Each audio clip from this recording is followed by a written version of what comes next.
आपको AI content use नहीं करना चाहिए। उसका नुकसान ये है कि आपकी वेबसाइट पर ट्रैफिक डाउन आ सकती है। मैं अभी आपको ये वेबसाइट दिखाता हूँ, ये देखना, ये वेबसाइट है। अब इसका नाम आपको शो नहीं होगा, लेकिन इस वेबसाइट के बारे में मैं आपको कुछ चीजें दिखा देता हूँ कि ये देखो यहाँ पर अगर मैं आपको शो करवाता हूँ तो मार्च 2022 तक इस वेबसाइट पे 1,37,000 ट्रैफिक थी पर मंथ। लेकिन वहां से जब ये देखना अब गिरना, वहां से आहिस्ता आहिस्ता गिरना स्टार्ट हो गई, 1 लाख पे आई, फिर 95,000। लेकिन अगस्त में इसकी ट्रैफिक 80,000 थी। अगस्त में, या जैसे ही गूगल का, आपको पता है अगस्त में गूगल का अपडेट आया, जो गूगल ने अगस्त में गूगल ने अपना अपडेट रोल आउट किया, जो ये तकरीबन 6 सितंबर को खत्म हुआ।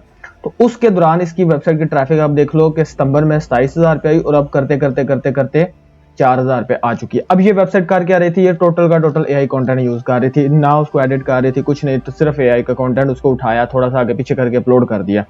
अब आप इस तरह ना करें। मैं एआई के कंटेंट के पहले दिन से खिलाफ था और आज भी खिलाफ हूं कि एआई कंटेंट उसको यूज करना चाहिए जो किसी फील्ड का एक्सपर्ट है। और एआई दो काम कर सकता है, एआई यहाँ आपका असिस्टेंट बन सकता है, एआई यहाँ आपका जो है वो आपके किसी काम को ऑटोमेट कर सकता है। एआई पे आप टोटल एआई से कंटेंट लिखा के नहीं काम कर सकते। अब यहाँ पर लोग कहते हैं कि हम एआई से कंटेंट लिखवाएंगे, लेकिन उसको हम क्या करेंगे, उस कंटेंट को हम ह्यूमनाइज कर देंगे। भाई ह्यूमनाइज किस तरह होता है आपको यही नहीं पता। ह्यूमनाइज ये होता है कि आपने अगर कोई कंटेंट उससे लिखवाया, उसके अंदर अपनी एक्सपर्टीज ऐड की, उसके अंदर अपना एक्सपीरियंस ऐड किया। एक ह्यूमन का एक्सपीरियंस जब किसी एआई के कंटेंट के अंदर ऐड होगा तब वो ह्यूमनाइज होगा। ऐसे नहीं होता कि आपने कहीं से कोई डाटा थोड़ा सा आगे पीछे करके अल्फाज आगे पीछे कर दिया और आपका कंटेंट ह्यूमनाइज हो गया, ऐसे नहीं होता।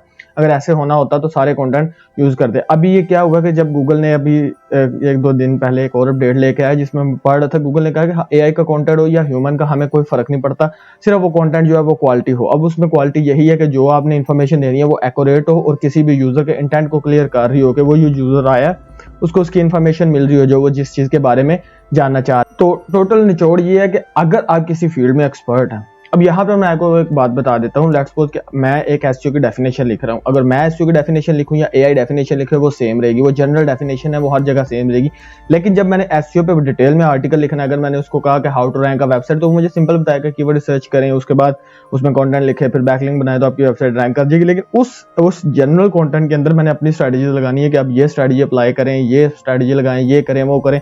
उससे आपका जो है वो कंटेंट आपकी वेबसाइट रैंक करेगी। तो उस कंटेंट को क्वालिटी का बोला जाएगा, उस कंटेंट को बोला जाएगा किसी ह्यूमन ने इस कंटेंट को एडिट किया है, किस पर्पस के, जो यूजर का इंटेंट था उस हिसाब से। तो आपने यही करना है। जब तक आप किसी फील्ड के किसी टॉपिक के एक्सपर्ट नहीं बनते तब तक आप एआई के टोटल कंटेंट को यूज ना करें। और सिर्फ एक नहीं, इसके अलावा कई वेबसाइट्स हैं जो अगस्त के अपडेट के बाद हिट हुई हैं, जिन्होंने मुझसे, काफी लोगों ने मुझसे मैसेज पे बात भी की है कि हमारी वेबसाइट की ट्रैफिक जो है वो सडनली डाउन होना शुरू हो गई। तो वो सडनली डाउन होने का यही रीजन है कि आपका जो कंटेंट है वो क्वालिटी का नहीं, और क्वालिटी का कंटेंट जो है वो एआई नहीं लिख सकता, वो शुरू से जनरल कंटेंट लिखता आ रहा है। बहुत सारे जो पाकिस्तान के ब्लॉगर्स हैं उन्होंने क्या किया है कि लोगों के एआई पे लगा दिया। अब उनको ये समझ नहीं आई कि जो बिगनर्स थे वो भी एआई पे आएंगे, ठीक है। तो बिगनर्स को तो समझ ही नहीं होती, वो तो सिर्फ उनको चाहिए आसान सा काम, उन्होंने कॉपी पेस्ट करना शुरू कर दिया। अब उनका करियर टोटल का टोटल खत्म हो गया। 6 मंथ 7 मंथ लगाए, उसके बाद भी उनको कुछ नहीं मिला, ना वेबसाइट रैंक, ना उनसे कोई अर्निंग, ना कुछ। और वो पूरा का पूरा डिसअपॉइंट हो चुके हैं इस फील्ड से, और वो कह रहे हैं कि ब्लॉगिंग में कुछ नहीं है। ऐसा नहीं होता यार। आप जब तक किसी चीज को सीखोगे नहीं, मैं एक बात अपने सारे स्टूडेंट्स को कहता हूँ, आपको भी कह देता हूँ, सबसे पहले किसी गेम के ना रूल सीखते हैं, उसके बाद उस गेम में जाते हैं। तो सबसे पहले एसईओ सीखो, उसके बाद आर्टिकल राइटिंग सीखो, किसी नीश को समझो, इस नीश पे जिस पे आप काम करने वाले, उसके बाद जाके एआई को यूज करना। अगर वेबसाइट फास्ट रैंक करवानी है तो ये एक वीडियो आ रही है, इसको जाके देख लो।